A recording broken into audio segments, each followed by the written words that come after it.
இவங்க அம்மா அப்பாக்குள்ள அந்த பிள்ளைங்கள பார்க்குறப்பவே இந்த பொண்ணையும் பையனையும் வித்தியாசம் பார்த்து பார்த்து அவங்களே கஷ்டப்படுறாங்க. ஒரு ஒரு ஒரு நல்ல ஒரு பாசமே பொண்ணு மேல வைக்கிறது இல்லன்னு நெனைக்கிறேன்.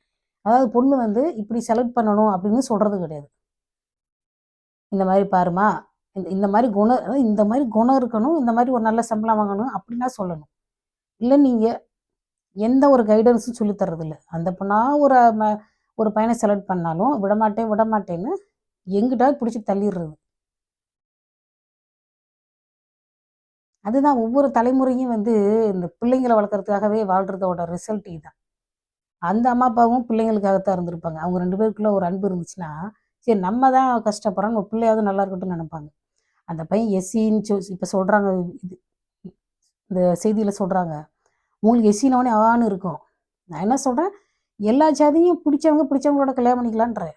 இப்போ ஒரு ஏழை வந்து பெரிய பணக்கார வீட்ல கல்யாணம் பண்ண வேணாம். அந்த கிளாஸ் அடிப்படையிலாவது கல்யாணம் பண்ணிட்டு போலாம்ல. அதாவது பொண்ணு வந்து நம்ம எவ்வளோதான் நம்ம பாசமா வளர்த்தாலும், எவ்வளோதான் படிக்க வச்சாலும், ஹஸ்பண்ட் நல்லா இருந்தா தானே அந்த பொண்ணு நிம்மதியா இருக்க முடியும். இவங்களுக்கு அந்த நிம்மதி, சந்தோஷம் இத பத்தின எந்த அக்கறையும் கிடையாது. அந்த காலத்துல ஒரு பாட்டு இருக்கு. எனக்கு இத சொல்லணும்னே தோணல. இருந்தாலும் என் மனநிலைக்கு அப்படி சொல்றேன். இந்த பாட்டு இருக்கு. அந்த கலித்தொகையில ஒரு பாட்டு. நான் ஏற்கனவே சொன்ன பாட்டு தான். ஒருத்தர் சொல்றாரு, செவிலி தாயிட்ட சொல்றாரு. செவிலி தாய்னா அம்மாவோட ஃப்ரெண்டு. அந்த பொண்ணு ஓடி போயிடுச்சு. ஓடி போனப்போ, என்னோட அந்த அம்மா சொல்றாங்க, "என் பொண்ணையும் இன்னொருத்தியோட பையனையும் பார்த்தீங்களான்னு?" கேட்குறாங்க. பார்த்தேன். அது அத வந்து நான் ஒண்ணும் தடுக்க முடியாது." போயிட்டாங்க. அப்ப அவரு சொல்றாரு, அந்த அம்மாங்க அழுவுறாங்க. இந்த மாரி போயிடுச்சு. எப்படி கஷ்டப்பட போதுன்னு. அவரு சொல்றாரு, அதாவது அவர் 3 உதாரணம் சொல்றாரு.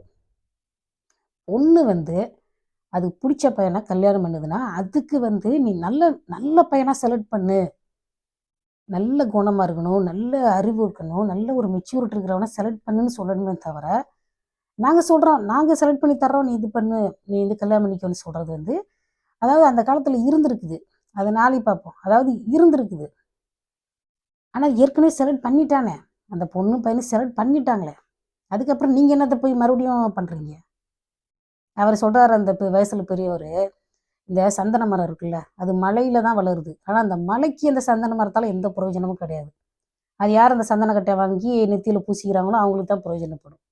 இன்னொன்னு வந்து முத்து இருக்கு இல்லையா? அது தண்ணீல தான் பொறக்குது. சரியா? அது அந்த தண்ணிக்கு எந்த பிரயோஜனமும் கிடையாது. அத யார் வாங்கிட்டு போறாங்களோ, அவங்களுக்கு தான் அது வந்து அணிகலன். அதாவது ஜுவல்ஸ் ஆகும். இன்னொன்னு வந்து ஒரு யாழ் இசை அ இசைக்கிறாங்க இல்லையா? யாழ்னா ஹார்ப். அத இசைக்கிறப்போ, அந்த இசை வந்து